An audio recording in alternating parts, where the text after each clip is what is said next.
Hey folks, Jason here from Art City Sound. I had a client request a, uh, a kind of a tutorial on how I mix my drums, and I thought it was a good idea, and I think that Google Hangouts is the perfect platform to do this.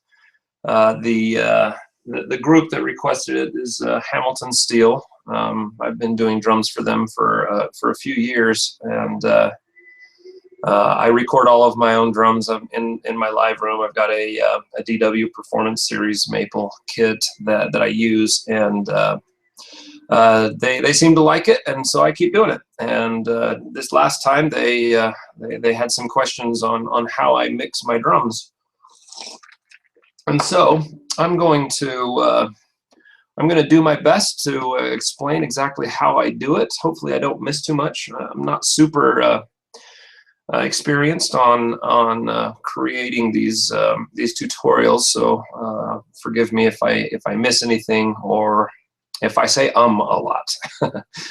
Anyway, I hope you enjoy it. I'm just going to start. I already have tracked the drums. They wanted me to do this with a song that I have already done and sent off.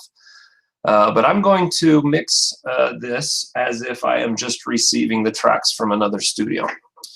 So the song is called On the Edge. As you can see here, I've got it open. I'm starting a new one fresh from just from the ground up. I usually have a template that I use. I'm going to forego the template because it has a bunch of plugins that are already open and ready to go. And I want to do this from the viewpoint of working from scratch. If I were to receive a drum track or some drum tracks, and just start from there. And so I use Persona Studio One Professional. I find it very easy to use and very quick to get this mix done and this get them out to my clients. And so yeah, I'm going to create it on the Edge 2 just because I've already got the on the Edge 1 with the tracks already done.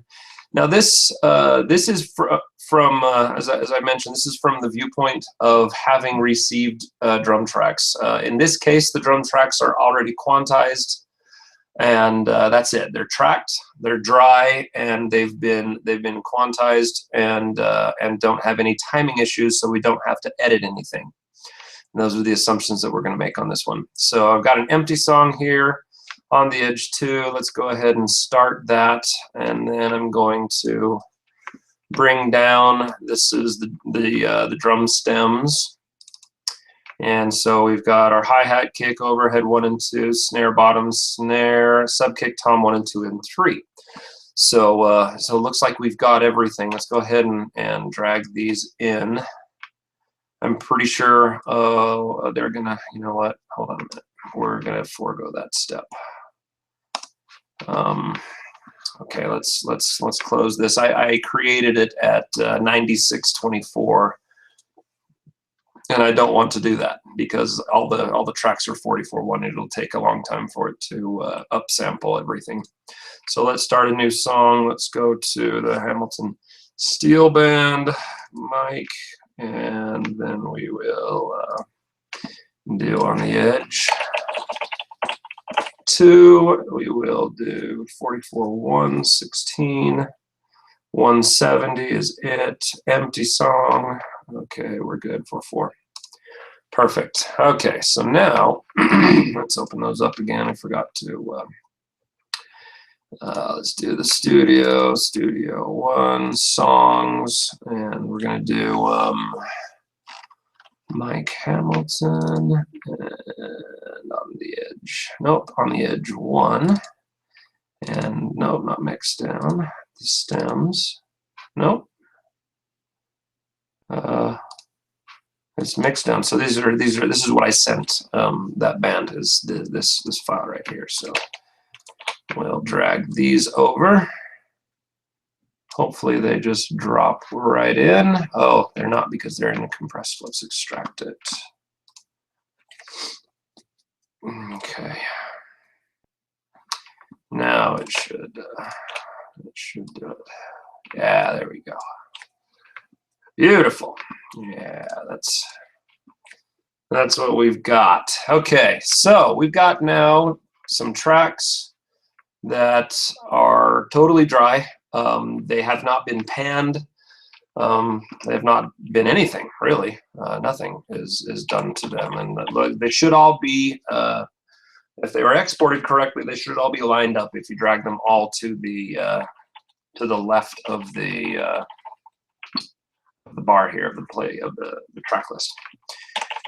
Okay, let's listen to this.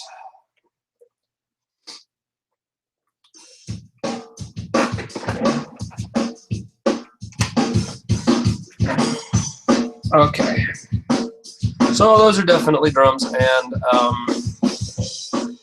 this let's do, and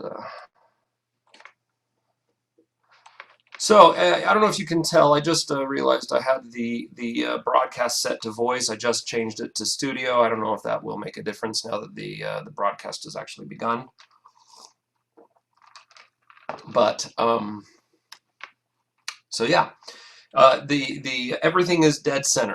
Everything on these on this is dead center, and we don't want that. So when I get drums from somebody else, the first thing I do is I organize it so so just the way that I have it. We do kick first. There we go. Then we do snare. The sub kick is after the kick, snare, snare bottom. Hi-hat is after there, tom 1, 2, and 3. So that's how we do it. I also group everything into a folder, and then I make this folder a bus channel, which is just nice. It keeps it all nice and organized. When you've got close to 100 tracks going on, and using folders is fantastic. So let's start here. I always start with the overheads. And the overhead, I pan one of them hard left and one of them hard right. And I usually mix my drums from the perspective of a drummer, not from the perspective of audience. That is nothing more than personal choice. I am a drummer, and so I like to hear the drums the way I hear them when I am behind the drum kit. And that's what I do. So since I don't know if they're named overhead 1 and 2, you have no idea which one is supposed to be left and which one is supposed to be right. But if the drummer is a right-handed drummer and they're drumming normally, you should be able to tell when the tom hits are. You look for the tom hits right here, and looks like these toms have been gated somewhat. Yeah, this one definitely has. This one looks like it's been gated some partially, and so so I go to the place where the toms are, and I solo just the 2 overheads. And in this case, it's 2 tracks of 2 mono tracks. Sometimes it's a single stereo track, and that really doesn't matter. If it's a stereo track, it's usually already panned hard right and left by default. So let's see where the kit is, what the kit sounds like through the overheads. Okay, so it sounds, I don't know if you could hear that, but the panning information to me is sounding correct. That tom roll went from the left side to the right side, and if you've got if you used a spaced pair overheads configuration, or some far right and left stereo pair configuration, that should be fairly obvious where the toms should be placed in the mix. And this is important. The overheads are by far the most important tracks. As far as referencing goes, they're the most important tracks to kind of build the sonic placement or the spatiality of the kit. And so if I just to verify, I'm going to reverse these. So I'm going to reverse the panning. I've got allergies, so excuse me. All right. Oh yes. Okay. So that was definitely obvious that this is now going from right to left, and that is from the audience perspective. I don't like that. And so I'm going to begin with these panned where they should be panned, which is right there.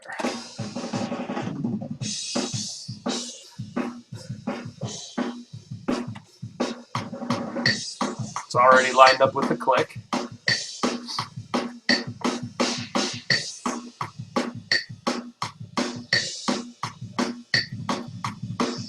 Okay, cool. So from this point, I just listen to the drum to the overheads. I listen to the balance. Some people have a misconception that the overhead tracks should be used for cymbals only, and maybe there are some mixing engineers that do that. I have found that creates a lot of problems in the mix later on. That either I haven't found out how to overcome yet, or I just I enjoy a drum kit that sounds like a drum kit in a good room. If they were if the drums were recorded in a good room and with good overhead mics, and the placement for those mics was good, then I use that as a reference for the whole kit. There's a lot of snare information in there that I use. In some instances, for some genres of music, I have completely just disregarded all of the close mics and just gone with the overheads. Usually when I do that, I keep a little bit of the kick in. The kick is the exception to everything I'm saying, because mostly you, or for most genres of music, you want that kick to be nice and punchy and well defined, and the overheads generally don't do a good job of that. But the snare is generally picked up pretty well in the overheads. So some people, what I'm talking about is some people will add this. I'm just grouping these overheads now, and I'm going to create them in their own little bus. And nope, oh, that was not right. We're going to create a new bus called overheads. And that's not how you spell it, just in case you were wondering. There we go. And so now we've got these overheads in the folder where they should be. Some people will take these overheads and put a low cut or a high pass filter over them, and that is not right in my opinion. I have never had good results for mixing drums with that. And I've got Waves HEQ parametric, multiband parametric EQ here, and they do this. They actually, it's the other way around, isn't it? Yeah, that's the high pass filter. And we won't put a bump there, but basically they just want like the cymbals. I'm showing you what not to do. So if I push play now, see, you get a whole lot of information from the cymbals, but nothing from anywhere else. And I don't like that. I don't do it that way, and I probably never will, unless I realize something that I've been doing horribly wrong. So that's yeah, we'll just take that right out. I don't actually I do use this sometimes. It depends on what genre of music it is, but there's a great plugin. Since it's here, I'm going to just use it, but there's a great preset in here from UAD and Evo, and it's the overheads 1. And this EQ is great because it can do mid-side configuration. It can one of these is the side EQ, and the other one is the mid EQ for a stereo track. And since we bust those two overheads, we're now in essence treating it as a stereo track. It sounds really good, these overheads, and it doesn't kill any of the snare. What you want to stay away from is getting rid of the 80 to 200 hertz region. That's where the snare lives. That's where the body of the snare is, and so I usually don't want to touch that. And Yoad's preset for his overheads does that just great, and keeps the shimmer, gets rid of the shrillness of it on one of them on the side. This yellow one is the side, and this orange is the mid. And so so it sounds like.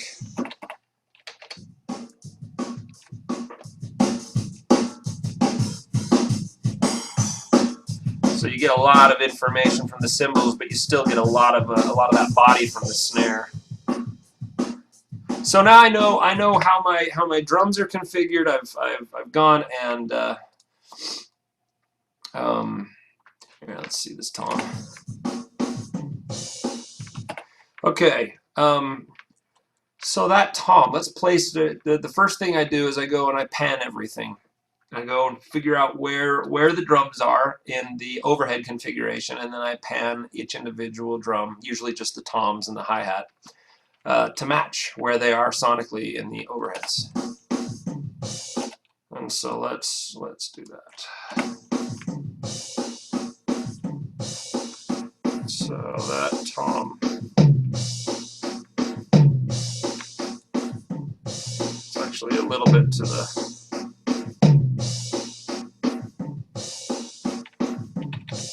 Cool. So let's. Here's the tom 2. Oh, I hit the snare too on that.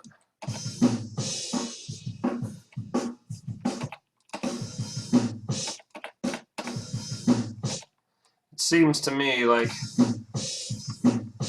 that is further to the.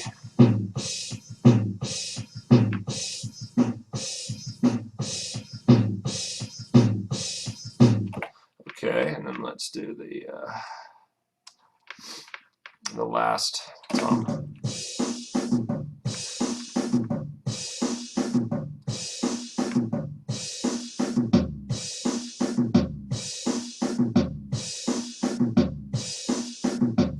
That's where that is. All right, and so now we've got let's see here. So we've got the toms panned, how they are with the overheads. Usually I do my first tom, depending on how much it's used. It looks like it's being hit just a dozen times or so, and a little bit like 10 times. Looks like there's not a whole lot in there. So when they do come, you probably want them to be nice and prominent. So I'm gonna put this over to the other side. It's not going to match precisely the first tom. The other two toms are. The other two toms I'm not going to move at all. But panning wise, this tom number 1, I want it to be on the left side, not on the right side of center. And so oh, let's see here. What's next? So let's kick and sub-kick. I generally keep dead center. Snare and snare bottom, I keep dead center. And hi-hat, that depends on where it's placed in the mix of the overheads as well. And it sounds like it's to the right now. Wow.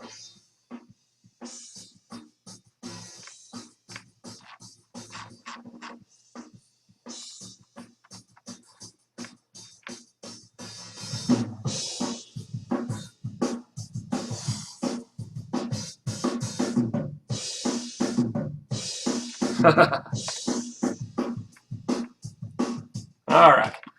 So that seems to be panned correctly. And when I usually, it's actually been quite a while since I've done this, and because I have templates that are all designed with all of this already done. So this is a good refresher course for me. When that is done, I go through and I listen to each drum to see what information is there, what do I like about it, what do I not like about it, and then start mixing. You know, start the process. So now nothing is muted. Let's get rid of this a little bit. Okay, I think that should be all right. So let's listen to this kick here.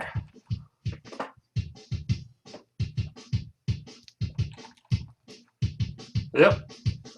See, this is I'm at an extreme advantage right now because these are my drums. So I've listened to these for a decade, almost. Well, no, yeah, a decade. A little bit longer than a decade, so I know them very well. I know exactly how to EQ them to get them exactly the way I want. But that's a good sounding kick. So I go on to the sub kick. In this case, the sub kick is louder than the kick, so I would expand this a little bit. That kick needs to be a little bit more beefy, or I like it anyway that way.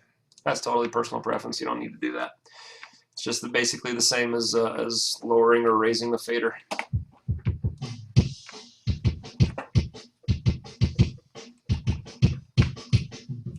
Oh yeah, that sub kick adds an enormous amount of bass extension. It just really beefs up that kick. Probably too much for some genres. If you're doing hard rock or especially metal, you probably don't want any of the sub kick at all. It's all it is about 100 hertz and below that is picked up well by that, and so with if you've got double kicks going on, then the sub kick information will just muddle everything up. Usually those drummers' kicks are tightened pretty tight, so they don't have a lot of reverberation between the two heads. It has the attack and not much after that. Okay, so let's. I already know that this sub kick, I don't want any information coming out of this sub kick than what it was intended for. After having listened to it, I don't want anything coming out of that except the low frequencies, and this HEQ mono is a great tool for that. This EQ doesn't seem to be CPU intensive at all, but it is extremely powerful. And so I just turn on this low pass and give it a nice little bump there, and then go all the way down to I'd say between 100 and 200 hertz. So now the snare is totally gone from that.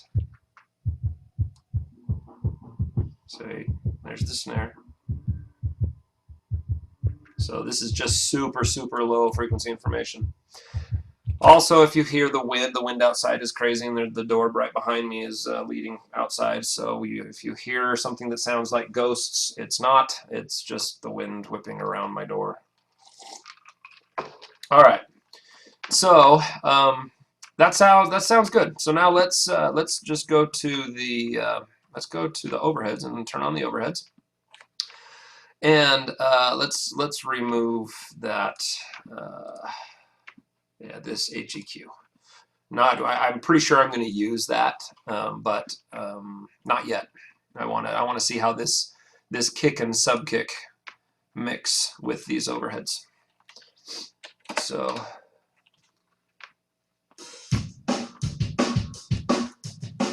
oh yeah, instant definition with the kick there.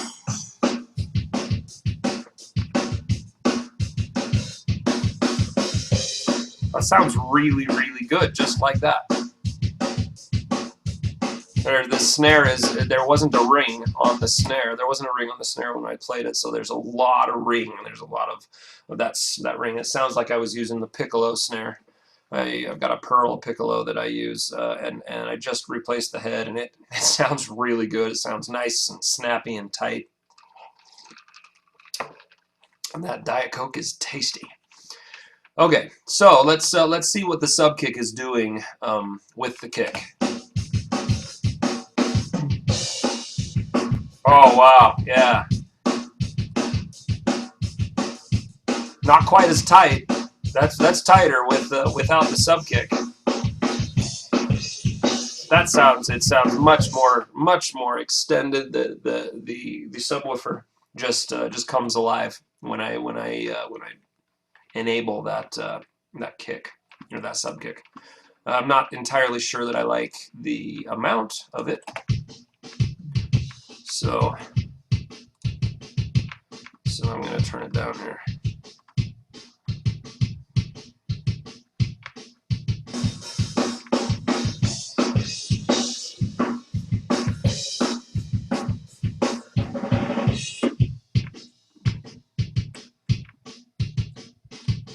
Okay, cool. That sounds good. At this point, I don't start in with the plugins yet. So except the sub kick, I know with a fact. I know that I am not going to want any other information from that kick, from the sub kick, other than 150 or 200 and below, and that's it. So I'm going to keep that one in there. It makes it sound much better. A lot of superfluous information is being taken up by that. Okay, let's go to the snare. And this snare has got a little bit of information. I'm probably gonna open that up just a little bit. And this is just personal preference. I like my wavelengths to be around the same. This sub kick should be a little bit lower than the kick, and the snare should be higher-ish. But you don't have to do that. You don't have to mess with the waveform at all. And I'm actually augmenting the volume. I'm increasing the volume. It looks like this by 8.8 decibels. I think. Yeah, it was pretty low. So yeah, that's where I want that. So lots of ring. Lots of ring. But it sounds good. Let's check it with the overheads. Oh yeah. Adds a lot of body to that. It adds a ton of body to the overhead snare, but not a whole lot of crack. The crack is much better recorded by the overheads. The body is a lot of the snare, the close mic from the snare. So yeah, man, that sounds good though. I don't know about you. I am a fan of the ring. I love the ring on a snare. It's yeah, I mean, a lot of people don't. It's not super popular with mainstream music, but 90s alternative music had ring like crazy in it, and I like it. Okay, but we'll deal with that as soon as we get to the plugins. Okay, so snare bottom. This is kind of a one that I either use or don't. I never use a whole lot of it. I mean,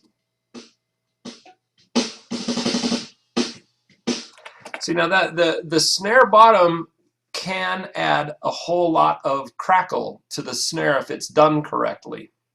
You don't want very much in it at all. I personally use the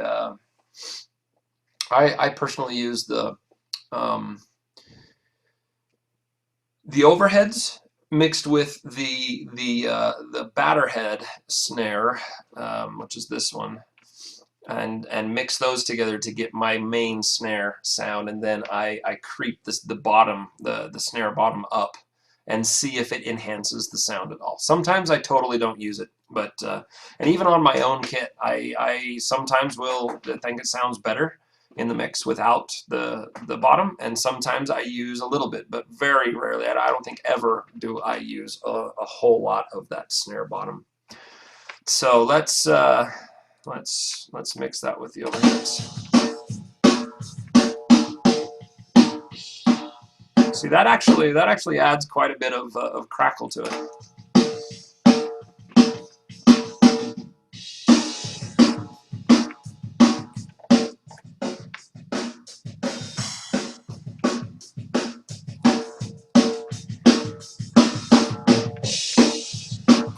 So let's see what happens if I bring that bottom down a little bit.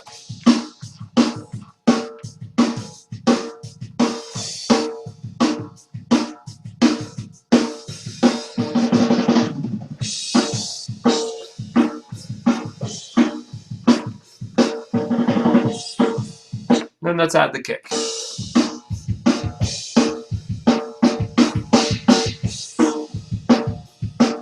Another thing I like to keep my eyes on is down here. I like to keep my eye on the relative levels of the snare and the kick. They should be about the same for rock music. So this one right here and this one right here.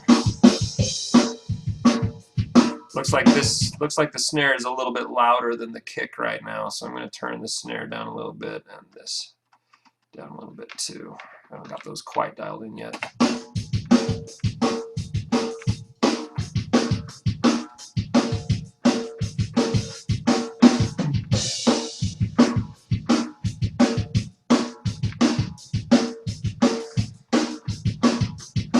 Okay, cool. So generally speaking, that's about the sometimes that's all that needs to be done. Generally, with rock music, the way that it needs to be mixed, you need to define the kick drum quite a bit because it gets lost in the low end if you're not careful. But sometimes you don't need anything other than just what the microphone's captured. My mixing style is very much minimalistic. I think that less is more. Keep it natural, unless of course it's not. If the client comes in and wants something crazy, then and they show me a link to a band that they like, and I can tell that the drums are just gone crazy, then you go crazy. But if it's supposed to sound like a drum kit, I just say don't do much to it. If it doesn't need to. If it was tracked badly, that's a whole different thing. But if the drums were tracked in a good room with good mics and done correctly with the miking, then there's not a whole lot that needs to be done except to taste, you know. Now, some people at this point would go and check phasing from the overheads to the snare and kick. So let's go and do that. I haven't done that in a while. I used to do it all the time, and there is a difference. Sometimes there is a huge difference depending on the mics used and the mics placed and everything, but and the snare bottom. Well, actually, let's do all of them. Let's do the kick, the sub kick, and the snare bottom. So I just moved these down to be closer to the overhead so I could see them better. But you got to make sure that any snap is off, because you're going to be moving these things just milliseconds. And so let's go get a healthy kick. You know, that looks good right there. Let's see what's going on in the overheads. Not a whole lot. The kick information in the overheads is not very prominent. Mostly because I have a low cut filter on that is set on the mic on its way in on the overheads. So a lot of the low end information is taken out. That's why you don't see these too much. This tool is great. It lets you see the waveforms without actually modifying the volume. It's just like a magnifying glass. So as expected, these let's see. Yeah, the snare is pretty that is the snare head. Yeah, that's a snare head. That's pretty centered. The kick, on the other hand, is not. I've got my kick off to the right, and so the right hand overhead gets the information before the left hand does. Just a bit. And so let's zoom in here, and what I mean by phasing is see how this one goes down and then up and then down and then up and then down and then up and then down and then up, and that's what you're kind of basing off of that. Now, I personally don't touch my overhead phase. I don't. These are off. They're obviously off, and I don't care. I don't want to mess. As soon as you start dragging one of the overheads, if they're in a stereo file, that's probably better because you can't move them independently of one another. But I would highly recommend against moving your overheads to correct anything.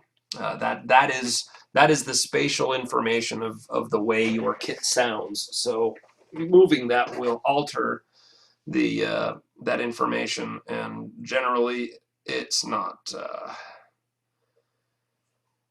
not recommended. Okay, so this is a kick hit right here. It's timed just about the same as this this kick hit. Where is it? That's actually quite a bit longer, isn't it? I'm pretty sure that's the kick hit. And so I will go and I just drag the kick over here so that it is lined up with yeah, that is where it should be. There's the center of that, and that's to be honest, it's more of an art than a science. I usually go with the first obvious raise and what are these called? There's the trough. There's the trough and the wave, the trough of the waveform. Then I line that up to the trough of this waveform. Then I line the sub kick up with the kick itself, and these should line up pretty good. All right, so that is lined up, and you're going to notice that these are after this they don't line up anymore. They go kind of crazy. And I've got a plugin called InPhase. I think I've got that. I'm pretty sure. Yeah, there it is. So I've got InPhase that I could load this up and make these phase correct throughout the entire thing, and it would sound better. It just takes a long time to get that right, and the benefits that you get are not. I don't think they're worth the time. If you really want to get detailed, then using a phasing tool after you move your hits after the fact, if that makes any sense. The phasing tool will keep the drum in phase the whole way until it's gone. But I just worry about one hit if I phase at all. I generally don't do that anymore. So we just did the two kicks, the kick and the sub kick. Let's work on the snare. Now you're going to notice the kick and the sub kick and before, and the snare and the snare bottom now. These two are before. They come in before these, and it's obviously it's because this microphone is much closer to the sound source than the overheads. And so this is going to pick up the information before this does. And so when you phase it, you're basically just taking these back to line up with when the information hits the overheads. And so let's do that. And the snare bottom is usually inverted 180 degrees, but in this case, let me check. Yeah, I've got my preamp set to automatically invert the phase of the snare bottom when it comes in so that it is in phase with the snare. by default. And this is verified by the waveform. I mean, you've got the dip here and the dip here, the trough and the crest. That's what it is. There's the trough here and the crest here, and there's the trough here. That's really hard to see, and then the crest, and then the trough, and it stays in sync with the snare for the most part. So let's drag this over here, and it seems like we're dragging it a lot, but we're not. We're zoomed in quite a bit. This is, see, that's one snare hit. Right here is one. That's one snare hit until the information is gone. So we're zoomed in quite significantly. So we've got this, and then this, and then it goes down. So yeah, this is pretty in phase here, and then right here it starts to get out of phase again. But those first 3 or 4 crests and troughs are all I worry about, generally. Okay, so let's do the snare bottom, and so we've got that and that. That's kind of strange why that goes up that way. Is interesting. Huh. And this one comes in really early. I don't know why. I don't mull over stuff that doesn't make sense too much. I just try to make as much sense of keeping it as in phase as I can, unless I go crazy, and then I could use the in phase tool to correct the phase of each individual one. So now the snare is in phase with the and all of the snares. When you phase one snare, all of them should be in phase. So there we go. There's the crest, crest, crest, and crest. There's the trough, trough, trough, and trough. And so, I mean, we could, so that's where we are in the song right here. Let's go check this part of the song and just make sure that what I said is true. So this snare should be just as in phase as everyone else. So there's the trough, trough, trough, trough, crest, crest, crest, crest, trough, trough, trough, trough. So yeah, it's still in phase, and we're at the end of the song now. So so the kicks and the snares are all done. I usually don't do the toms because we are being really nitpicky. I think I'm just gonna go and do a quick tom phase, and these are the tom hits are or should be very obvious. If they're not, then something was wrong with the mic. One time I had a mic that a tom close mic that was resting on the head, and so it was vibrating all the time. And when I got done and came up here, it was very difficult to tell the transients from the non-transients, and the transients were really messy. So let's do. I usually do all the toms together when I'm working quick. And the most important tom in this one, it looks to be the one that has hit the most, would probably be this middle one here. Except right here, what's going on there?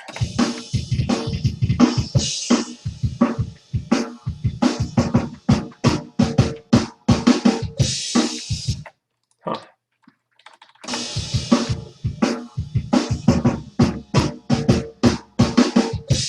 Okay, so that's pretty important. I'm gonna phase them off of the floor tom then. Just there's a bunch of these little ba da ba ba ba da ba ba all over. There's a 1, 2, 3, 4 of them, and it looks like the rest of them are just fills. And so I'm going to choose a nice solid hit right there, and I'm going to select all 3 of the tom tracks, and I'm going to pull them over and phase them with the with the floor tom. It looks like that is exactly out of phase. Why would that be? And the tom, the floor tom is extra. They're close, and it should be just as far away from the overheads as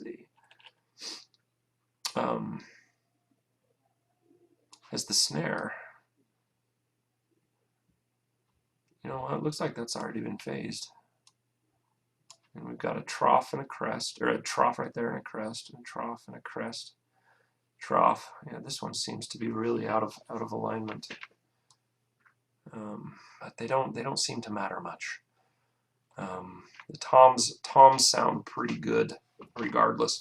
I'm just going to leave them there. I know that's I would investigate why that is, why the phasing seems to be out there.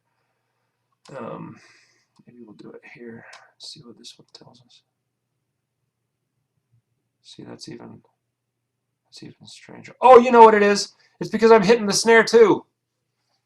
This is snare and tom information. So phasing it off of that is near impossible. I'm glad that I didn't give up on that, because the snare is being hit just as hard, if not harder, than the tom at the same time. So we can't phase it unless we find a there it is. There's a tom 3 hit without anything else being hit. So let's go see where that is. Probably gonna be way easier. Yeah. Oh, we've got the tom. We got the tom 2 that was just hit. See, it's going crazy. It's still reverberating. Wow. Yeah, it was hit right here. And this is this. So we're going to be dealing with the tom 1 and 2 reverberating when tom 3 is hit. But I can see where it's hit. It's right here.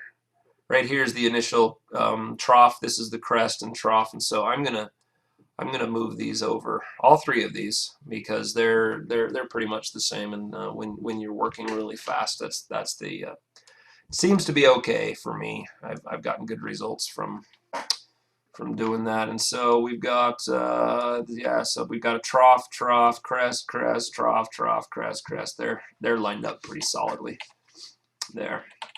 So that's good. All right, so we've got them in phase. Let's see if that made any difference. See if we can hear any difference on there. Well, the ring is more defined.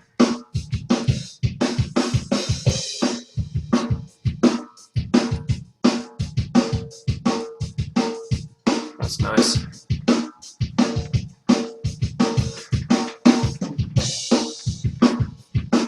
Okay, so let's check the way the toms sound. We haven't done anything with the toms except phase them, but toms for me are not nearly as important as the snare and the kick in this song.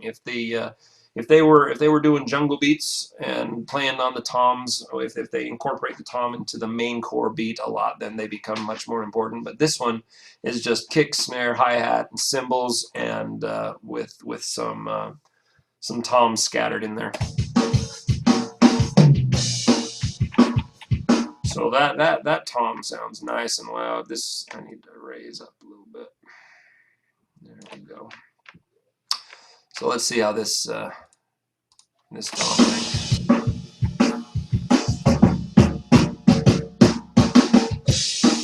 Okay, so this down here, I keep my eyes down here whenever I mix drums. It peaked. It clipped 12. There's no way that's 12 decibels. Maybe it is. I doubt it. Oh my gosh, I doubt it. Yeah, I don't know what that number represents actually. But when it goes red, it definitely goes over. So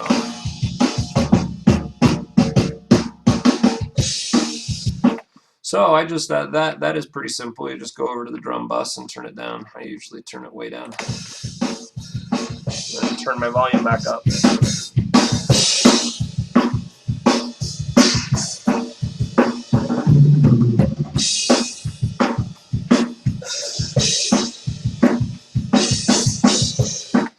Okay, so that really is the core of mixing drums, and I could probably get away with using this mix on a mix, this drum mix on a mix, and it probably wouldn't be super defined, but I think we could get away with it. Of course, we're getting into the plugins now. We're gonna start using some plugins to add some definition to these individual drums. But if you go straight to the plugins and neglect to do what we've been doing for the past hour, you're not gonna it's not gonna sound as good, honestly. And that is the most important thing. To use the overheads as a basis for the sound of the kit and all of the close mics, just to accent the drums, except the kick. The kick is the exception, and it is thankfully very well defined in this. So let's shift and go into the sweetening. Let's do some sweetening. Actually, before we do that, if the toms aren't hit very much, I actually like to go and gate them manually like this. Just cut it, and then up to the hit, and then cut it like that. Because sometimes that is faster than dialing in a gate that may or may not work all the time for my toms. I do have a really good plugin that I like for toms, but sometimes the gate will open when the snares, when I do a rim shot on a snare, and it cracks real good. There's that crack goes into the tom 1 and will sometimes open the gate, and it diminishes the sound of that snare every time it happens. And so yeah, this is not snare, this is the snare track, sorry. So I'm just gonna go do that real quick. I'm gonna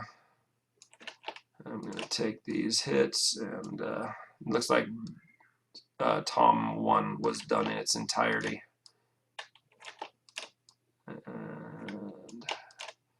And just guessing. I know where the hits are. I just not. I don't want to cut it off too much right now. So like that. And then we'll do this one. The da da da da da da da da. We want to leave that alone. And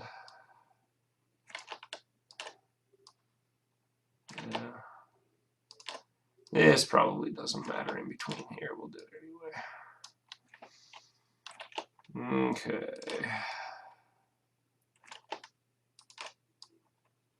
I'll probably cut that one a little bit close. But doing this, what I'm doing now, if you do not gate your toms, then you're not going to have as crisp a sound as you otherwise could. I would highly recommend gating your snares or your toms either with a plugin or doing it like this, just manual gating. And see, that took all of maybe 3 minutes to get that done, and that'll do more for your sound than a lot of the plugin tricks available. And then as you're messing around with editing your drums later on, and you notice that you didn't get one quite as tight, you can just snug it up so that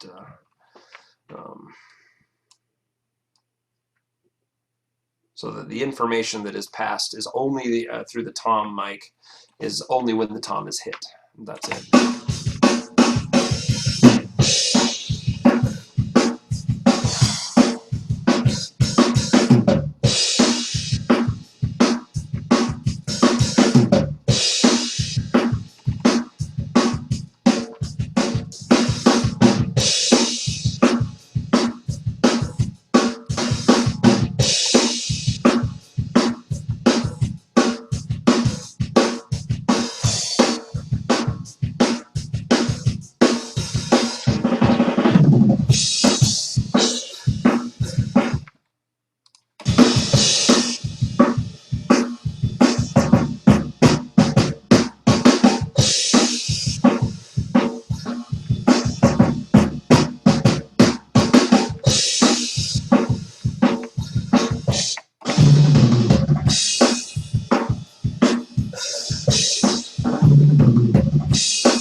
that kick hits.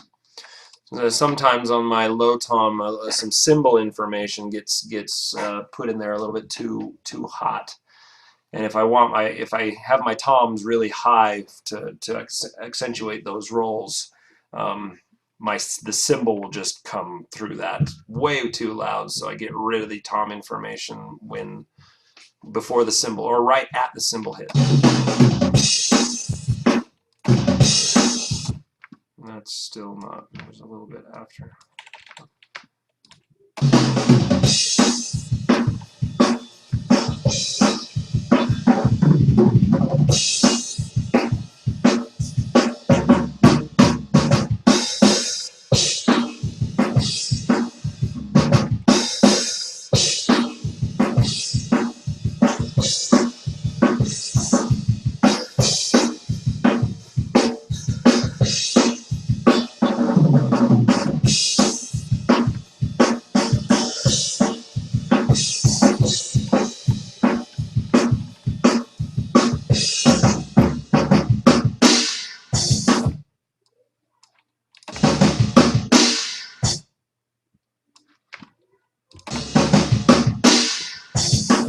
All right, that's good enough.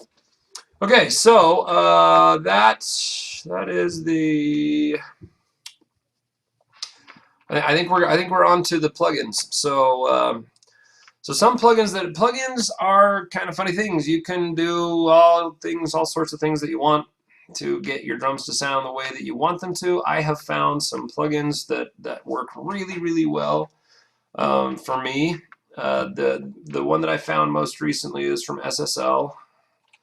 It is the SSL G channel mono, and put this in on the kick, and they've got a kick preset that is amazing. This kick drum, this incorporates an EQ section, a compression section, and a gate section, and it's very powerful. I like it, and I just happen to be going through all of the various plugins. There's tons of plugins, or excuse me, presets, not plugins.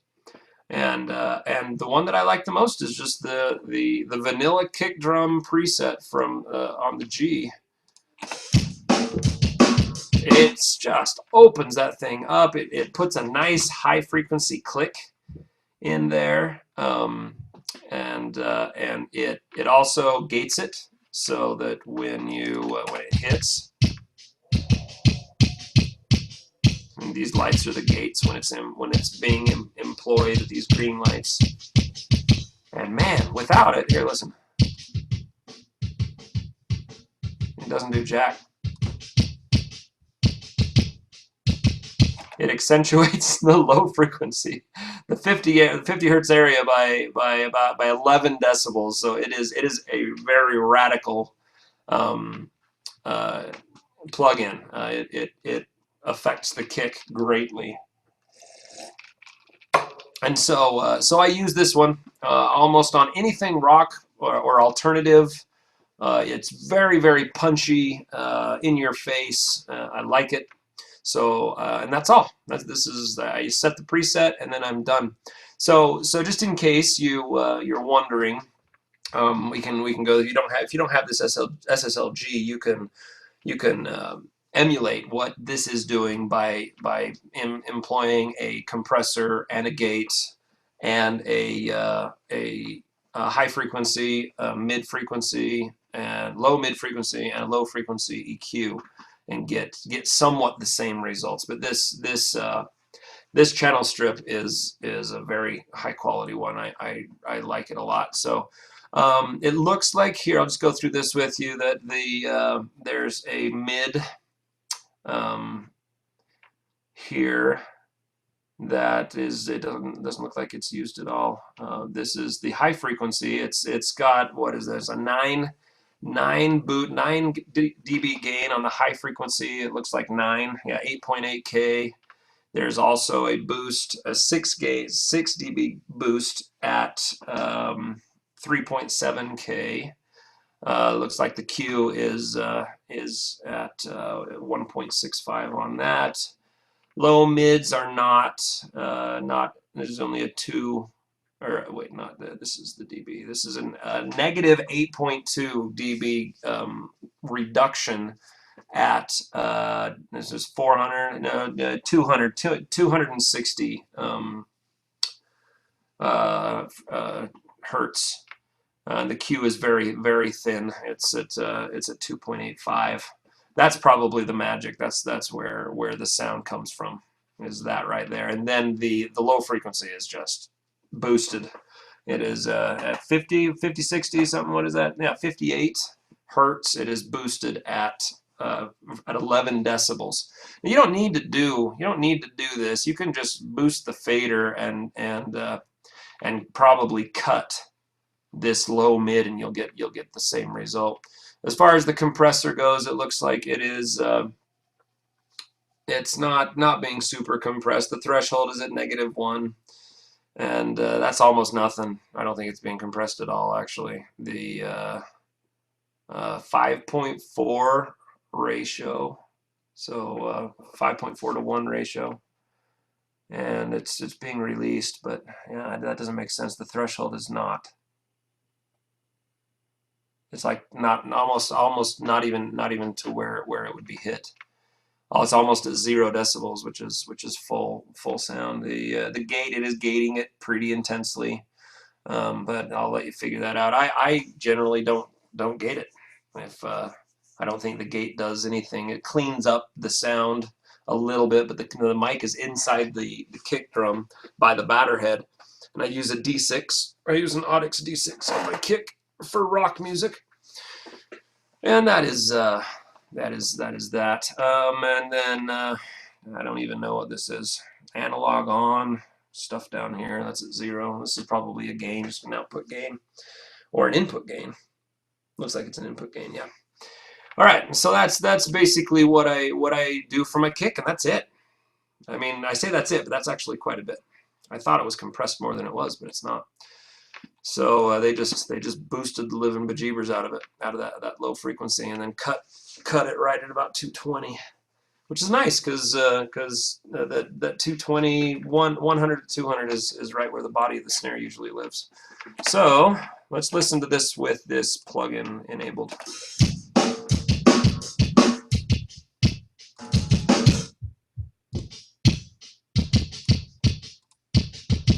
So now with that plugin, the sub kick is doing next to nothing. It is so low in the mix, and to be honest, they boost those low. That plugin, that SSL plugin, boosts the low frequencies so much that it almost makes the sub kick unnecessary. It maintains the tightness of the original kick without adding the. It's kind of loose. The sub kick is kind of loose, and so on this mix, I probably would mix it really low, or even consider getting rid of it, because that SSL does such a good job of making the D6 track sound just amazing. Okay, so you'll also notice here that it is now much louder. If we turn on the snare, it's going to be out of balance. Yeah, see, we've got, what is that, +6, and the snare is -12. So we got to turn this down. I mean, it's cool that it's really punchy and stuff. We got to turn that down. We got to, like, seriously.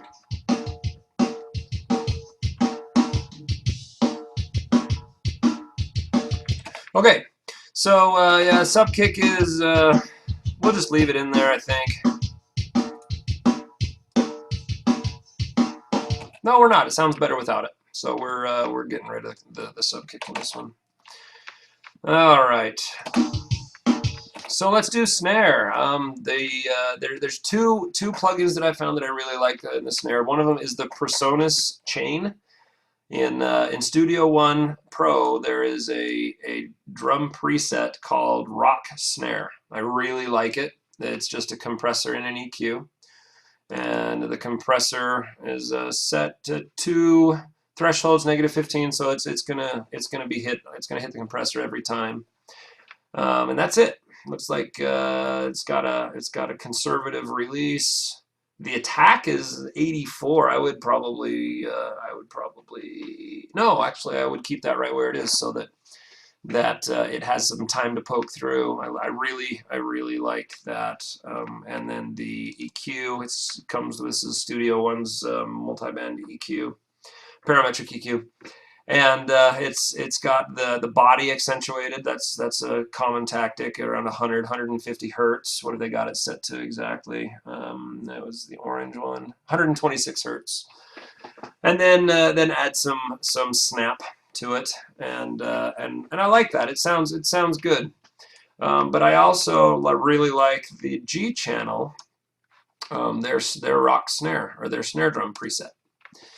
And it's the same. It's got the 4-band EQ plus the compressor, and it looks like the compressor is actually doing something this time. It's set at -13, and it's gated. It's gated pretty heavily. You'll notice with this plugin that the ring almost disappears completely. So let's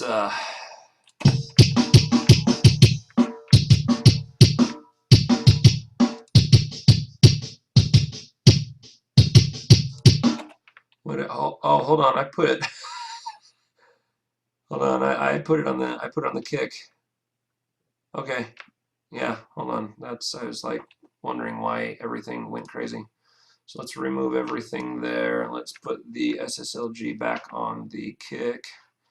Set the kick drum preset. There we go. And then we'll go to the snare, and we'll put let's do both so we can contrast the difference between them. So there's not snappy snare, rock snare. There it is.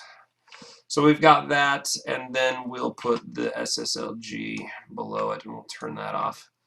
So this is the rock snare. It's got a lot more snap to it, and this is without the snare bottom on. It's also quite a bit louder. And it rings. That ring is not gone, so let's turn these off and turn this on.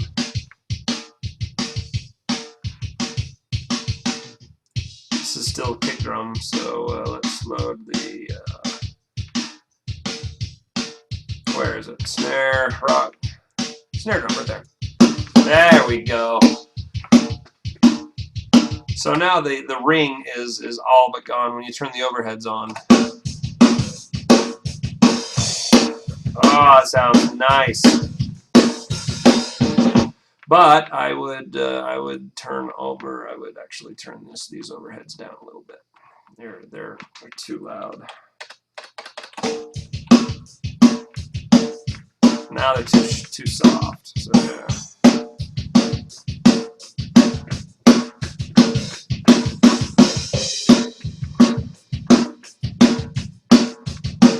And that's pretty much it. Actually, no, the snare's too loud.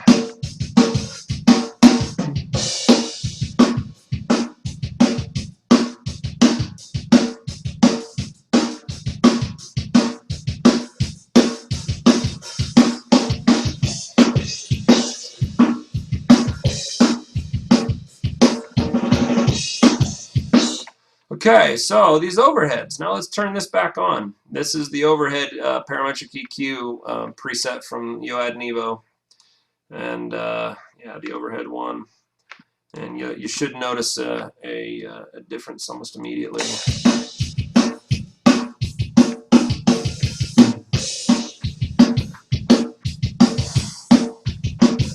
Yeah, it's a lot more crystalline. I don't know if I like it though. It like takes away all of the body. Yeah, listen to that snare.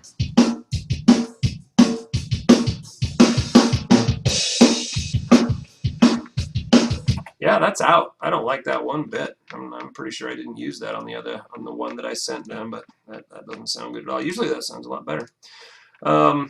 So if that doesn't work, they have an SSL stereo channel. Actually don't use that very much. Let's just put a 37 on it. Actually, let's do this. Let's do the HEQ stereo. And let's load back up that Yoad Nevo one, and let's put a tape saturator on it, and that usually brings the mids back. Make sure it's stereo because the overheads are stereo, and I don't have room. There we go. So, and that comes after the EQ. And this has an overheads 2 preset that is fabulous. It's the this is the J37. I think it's Abbey Road. Yeah, it's Abbey Road J37 tape saturator. It's a model plugin that is by Waves that is just wonderful. Oh yeah, that sounds way better.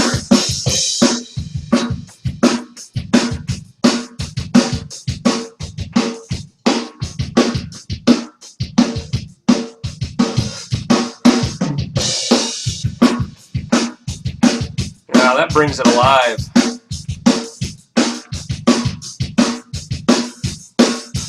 At this point, the snare bottom, as much as I love it, I don't think it's going to do anything because these plugins, the snare plugin for the SSL, or the SSL, and this is the snare, yeah, this is the snare drum preset for then the SSLG channel, the strip. It just brings it to life. It's amazing, and it probably has to do a lot with the compressor and the high frequency increase. It's increasing 10 decibels at the 10K. And so that's adding a whole lot of air to that snare, and it also looks like it's adding the high mids. There's 6 decibels of gain at 4 point something, 4.4. And it looks like there's a little bit of low gain as well at 1K, 970K, and then 9 decibels of gain at 170. And that 170 is the body of the snare. And so yeah, it sounds really good. It's really snappy. So the this bottom, I'm gonna get rid of it.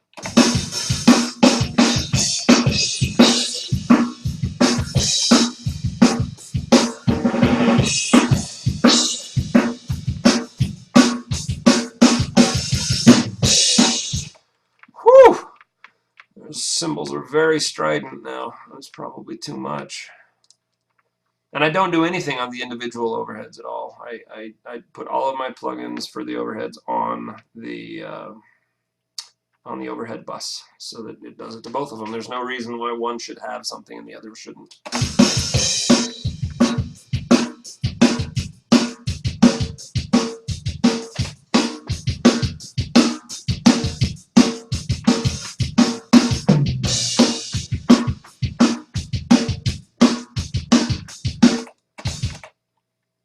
Check the toms now.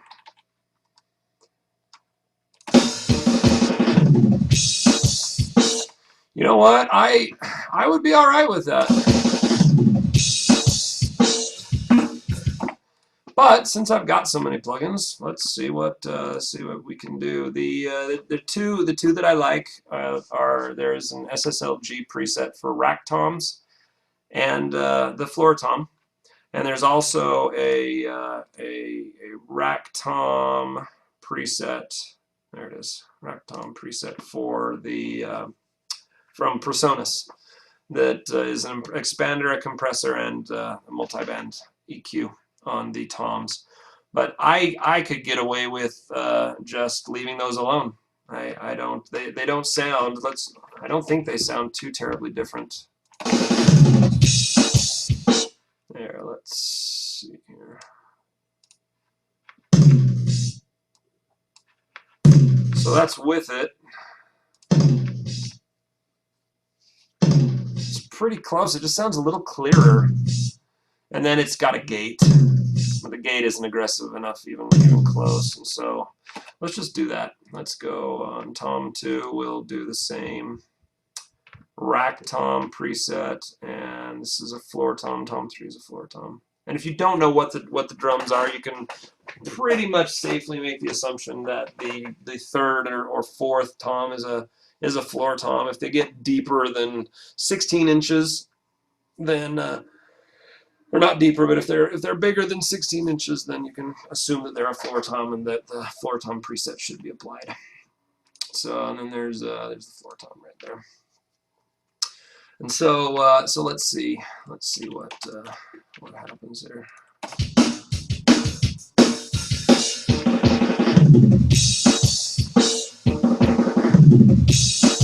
Yeah, those toms are going to be pretty prominent in the mix, that's for sure. And so, what's left to do? Oh yes, okay. So there's something else that I do that makes them pop even more, and it's parallel compression. I take this is the drum bus, and I create an effects channel send, and I actually create two. This first one is the parallel compression, so drum comp, and this second one is a reverb. It's drum verb. And let's see here. We've got for the compressor, I've used the Super GT from Native Instruments. That one worked well. I've used the SSL bus compressor, which I don't know. That one didn't give it any character. It just compressed it. It was a very colorless compressor, in my opinion. I'm using now the 76 VC76 that is amazing. I found this crushed drum room preset that, to be honest, I don't even know what it is. I haven't. These days I'm working so fast that my clients are requiring me to do more in less time, that when I find a plugin that I like, and I like the way that it sounds, I just use it. I need to take some time to figure out exactly what these plugins are doing, these presets are doing. But for about 10 years, I didn't have any presets. I did all of my parametric EQ work on my own. I did all the, in fact, Hamilton Steel, their first 10 tracks, I did everything by hand, and they seem to really enjoy it. So you've got to learn the basics. I would not rely on presets unless you know what you're doing. And I mean, this is the compressor is a compressor. The input is a gain on the input, which will increase the amount of compression, and the output is to either reduce the gain or increase the gain, depending on how much your input is there. Dry is it's 100% dry, or wait, there's no dry in here, and there's no sidechain information, and it's basically a limiter. Right now the ratio is so high that it is a limiter. It does not let it go above 0, I think, or yeah. So yeah, it's not 1 to 1 or 4 to 1 or 8 to 1 or even 20 to 1. It's infinity to 1, and it looks like it's got a reasonable release. Pretty 4.9. I think that's there's no way that's milliseconds. It's probably 490 milliseconds. Maybe not. I don't know. Anyway, I'm inspiring a whole lot of man, I can't think. Anyway, let's go on.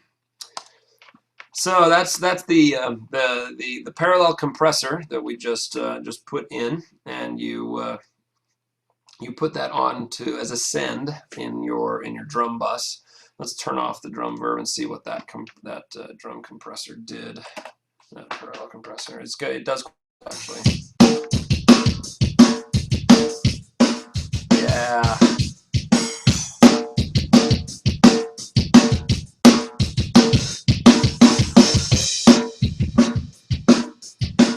Yeah. Yeah, it brings out, man. That compressor brings out the kick and the snare like nobody's business. And right now, I think it's -6. Yeah, the default is send level is -6, and I've got this at 0. So this is full level. And I might just keep it like that. That sounds really nice, really punchy, like very in your face.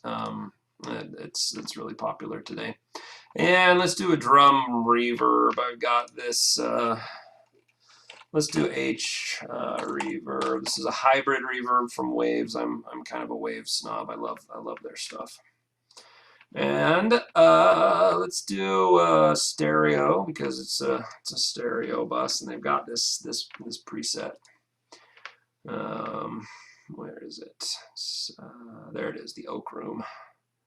Just sounds really good. And it's not working. There we go. It's probably too much.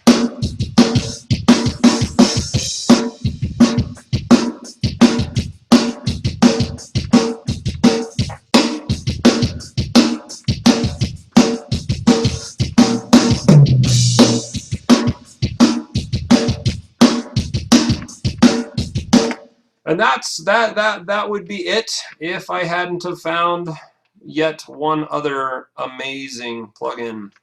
It's called the Nonlinear Summer. I would highly recommend getting it if you haven't. But Waves is NLS. It's pretty pricey, but in my opinion, it's worth every penny. I've heard that there are other versions of this from other vendors that are much cheaper. And if that's the case, then fantastic. Go for it. I just grouped all of all the tracks into a drum group. And oh, we didn't do the hi-hat ever. Yeah, we got it initially, but the overheads do such a good job of capturing the hi-hat. Sometimes I even forget that the hi-hat's there, which I just did. I mean, we could solo it out and see. I mean, it's there, but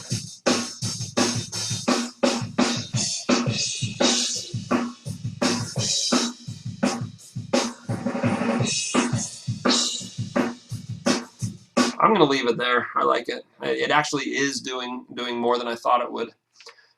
You can definitely tell when it's on and off, and it just adds a little bit of definition off to the left side where it needs to be. So I'm not going to touch that. That was a happy thing. That was a win. That just kind of sat where it needed to sit. And that's the important thing when you're mixing drums. Let your ears hone in on things that sound weird. And if you've been working on them all day and you've been doing a whole lot of stuff, and you didn't bother to get the kit to sound good as a kit, then you're probably barking up the wrong tree. I still very much hold tight to the creed. Just keep it simple. Only add plugins to what need it, and make sure that your kit sounds good before you start adding any type of filtering at all. And we did that before, and because we did that, our drums now are sounding amazing. They sound just wonderful, and we're actually able to take out. We took out the sub kick. We probably could. We did take out the snare, and that is, yeah, that's muted. And so we did it right, and they sound amazing. They sound just great. But this NLS plugin, so I'm going to, well, there's that wind. Okay, I'm going to go and I'm going to drag this NLS channel onto all of the tracks, and it's going to put it on every one of them.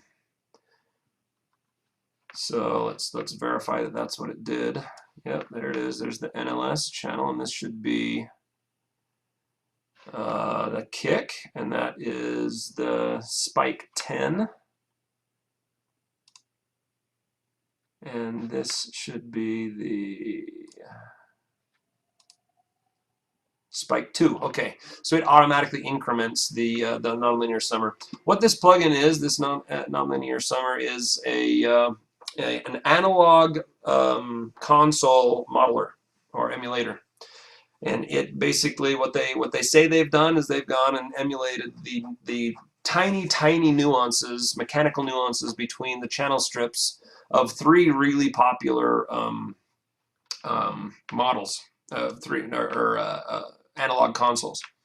I don't know what they are. This is the Neve, the Nevo. They can't use the real names, but there's Mike and Spike.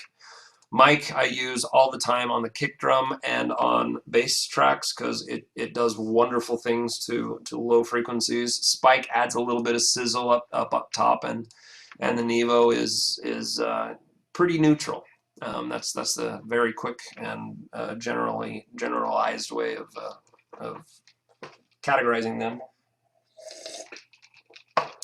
And so yeah, this is a magic pill. I really don't know. I think that this adds tape saturation, a little bit of compression, and it's just magic. It's fantastic. And I put it on all of my tracks, even if I leave everything at 0. It starts on Spike, and if you care, I'm not going to go into this, but you can link all of these through VCA grouping. Like if I wanted to control all of the tracks of my drum tracks, the NLS plugin on my drum tracks, I could make it so that I could control the drive on all of the tracks by one channel. And I'm not going to go into how to do that. But that's one of the benefits of using Waves NLS. So what I do now is first I go in and turn things down because everything that we did, you'll notice over here, it is spaking, it's clipping again, not by much, but it's just enough. So I go and turn the whole thing down on the drum track. So we're negative 14-ish. And let's see how it sounds.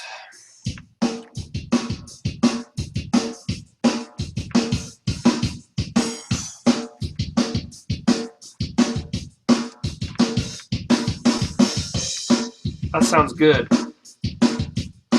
And we're at negative 11, so that mix is pretty good.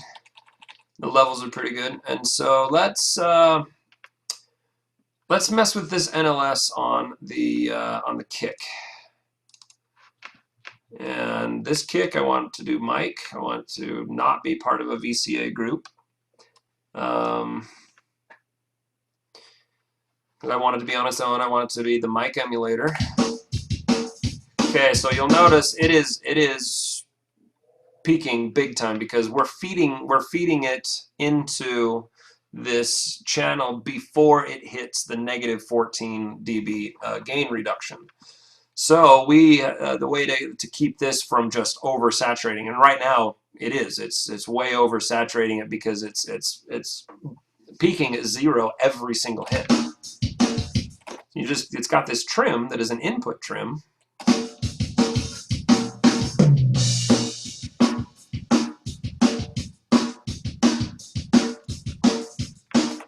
Actually, I just noticed that that's output.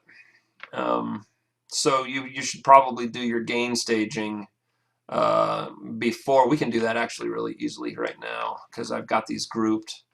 So what we'll do is we'll turn these faders down. Let's make sure that I'm doing this the right way before I do it. Yeah, that isn't what I thought it was.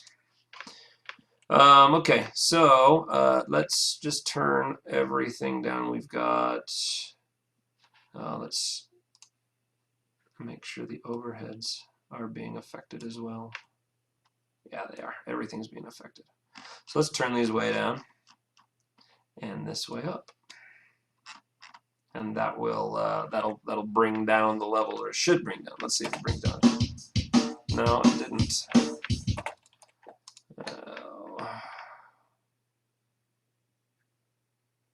Why are you doing this? Huh. Anyway, I'll deal with this later.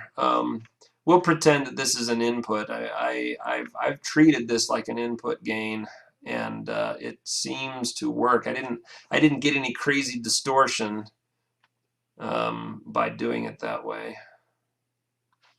Of course, It has to be me broadcasting for this to dawn on me. But yeah, that's still very. Let's do this.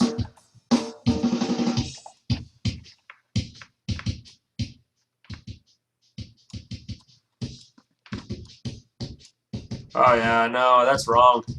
That sounds horrible.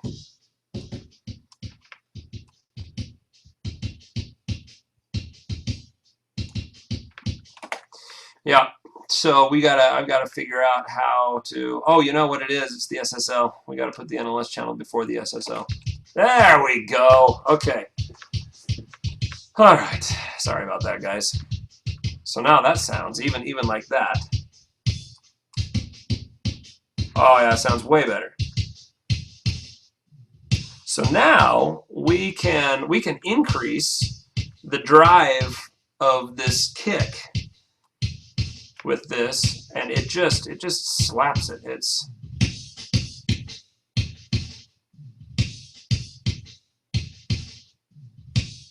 I usually get it right around 0, but not peaking every single time.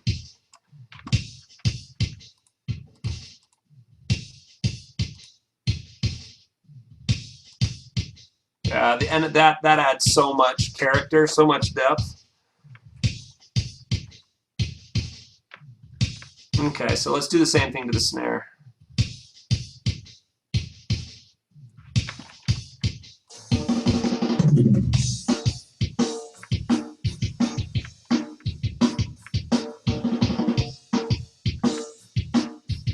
Where are we at? We're at -10 right there. Okay, so we're still our gain staging is good. Okay, so let's put this NLS. See, it's not quite peaking at 0, but it's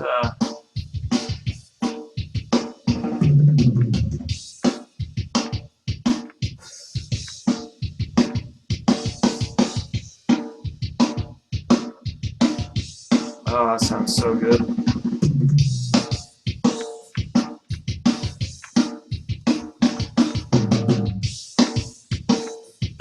One thing I don't like how this SSL channel is killing the ring on the snare, and so I'm gonna get rid of it. And I think it's the gate. I don't want it to gate quite as heavily, so I'm gonna turn the threshold down. There we go. Maybe that's a bit much.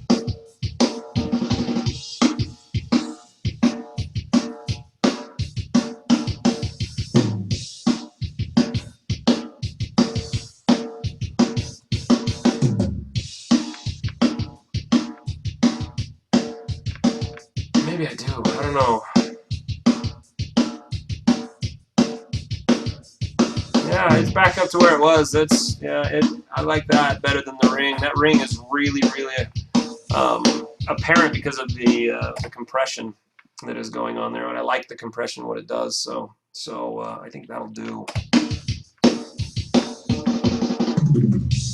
And so then they also have their this NLS bus stereo for the drum bus. And I usually put the mic on the whole kit, and this shouldn't be.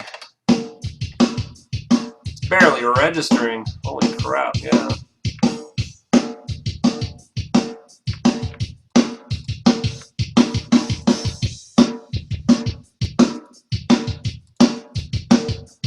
Interesting.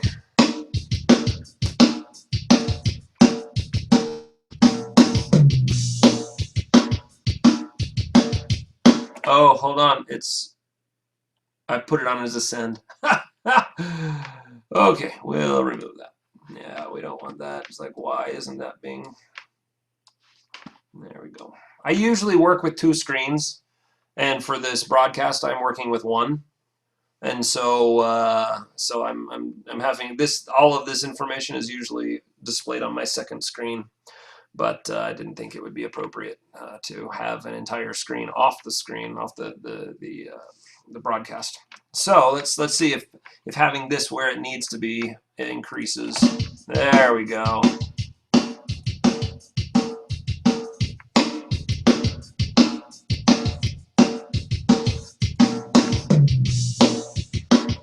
That's brighter. That's darker. And that kind of sounds like it did without it. Man, no, it doesn't. All three of them with the drive. When the drive goes up, it's pretty apparent that it's doing something.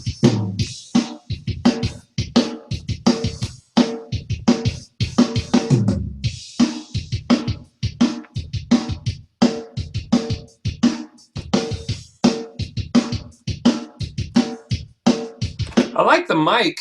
I love what the mic does to the bottom end, but it's just a little bit dark. So what I would do in this case is I would leave mic there because I really like the bottom end, and I would go over to the master bus, and yeah, I think this is the master bus. Yeah, where it doesn't say master main. Okay, I'm gonna go and put a I've got a massive passive model from I think this is Native Instruments. Yeah, and I'm gonna add some sparkle.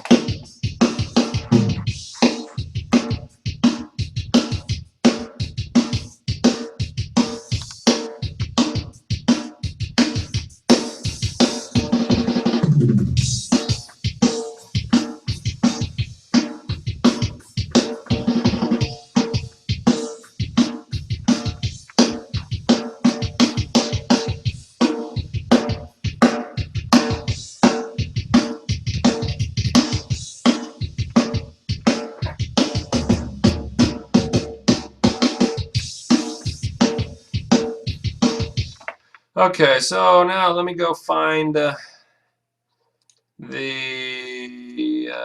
Let's go downloads. Oh boy, what is it called? Oh boy, I'm giving everybody everything. I know it's in here. What is it called? On the Edge? Come on, man. On the Edge, there it is. And so one of these has drums, one of them doesn't. Well, let's drag them.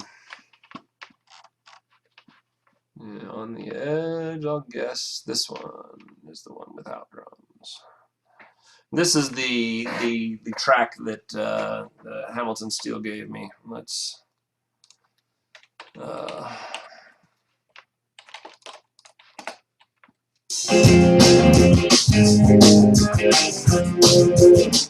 okay, that is the one with the drums, so let's do the one without. Bring that one in.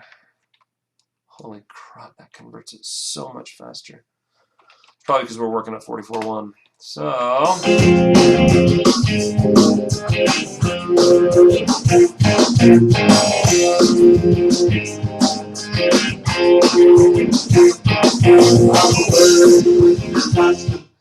okay, so it seems like that is the I don't know how, but that is he gave me one that is 321. Let's see here. Yeah, on the Edge. Yeah, I just want to get I want to get the original one that they sent me. Jason on the Edge. Oh, there we go. No drums. Okay, cool. I think that's it. Let's please be it. That'd be awesome. There it is. Okay. So let's see if these line up. And you can hear the song with the drums that we just did.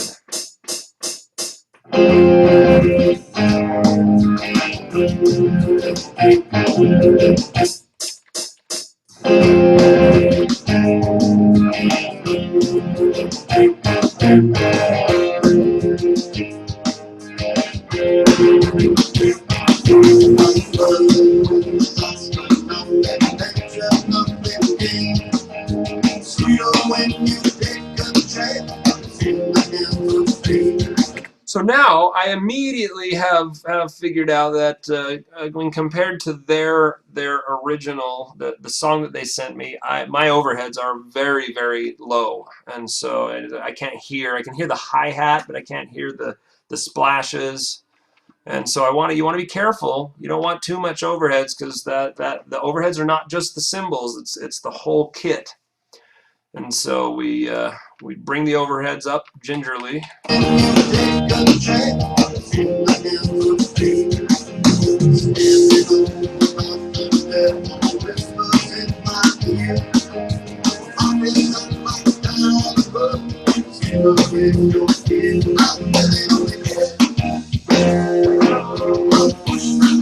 I said gingerly, and I raised it like 10 decibels. It needed it. Yeah, the overheads are not.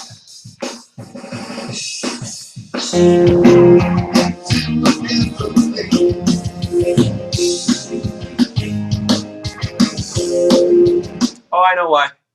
The overheads are going into the main. Their overheads are not being routed properly. They're going into the main. They're not going to the drum bus. They're going to the main. So this will change everything. And these kind of things escape you. And I immediately, when I plugged in that song, and the overheads did not sound. They just didn't sound right. And I don't quite know how to explain why. I just knew that was the overheads, but they just needed to come up.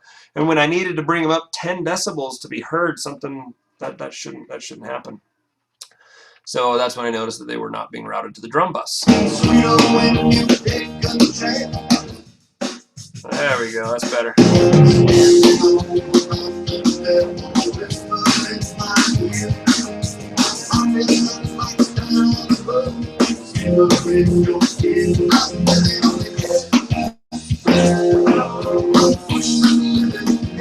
The kick is a little bit too hot now, so I'm going to turn that down. We got to make sure that we degroup them.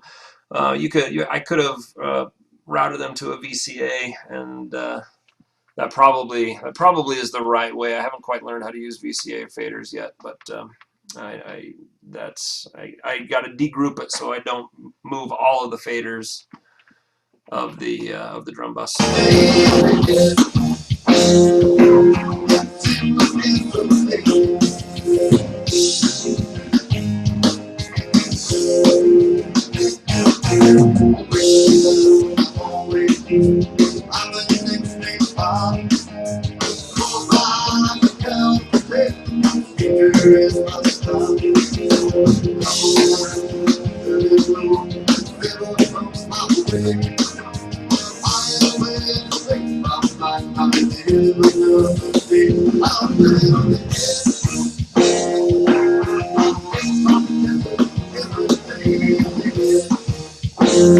And that's about it. I would say I wouldn't have any problem at all sending these drums over, and that is how I mix my drums. If you have any questions or comments or anything, then please leave them down below in the YouTube channel. And